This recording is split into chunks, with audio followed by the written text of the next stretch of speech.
So we're going to do this heart in what you'd call the conventional color schemes.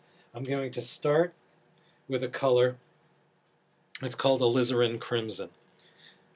What's great about this color is that there's plenty of blue in it. It's not a fire engine red. Therefore, it's going to blend really well with a few other colors.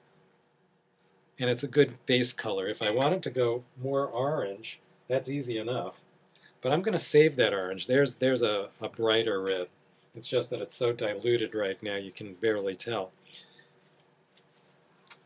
Let me find my perfect brush. So I'm doing the alizarin crimson. I'm letting it soak into the page. I'm letting it spread. And I'm spreading it also with the brush. Now that I've laid down what you might call a base of orange and crimson red, I'm going to give it a few seconds to dry, and I'll refine the edges a little bit, make them a little rounder. It's a little harder for me to reach the left side. I can't really plant the palm of my hand unless I want to put it in the wet paint. So it's not as easy to control, but that's okay, because I'm not really trying to do a symmetrical, perfect heart. In fact, students, symmetry is dull. Always remember that. These things, to me. So, now we got some interesting things going with that blue, and I think I'll help it along and see what happens. I tip the page, and I let the paint go wherever it wants to go, traveling down, spreading out.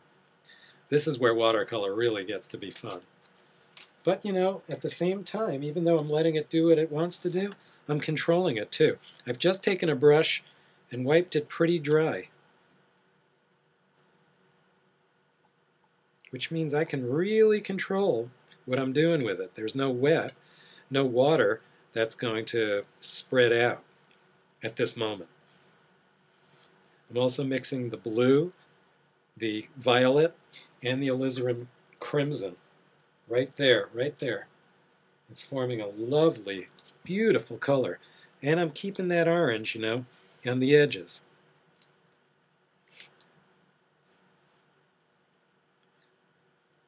Now that I've made this look three-dimensional, at least on the edges,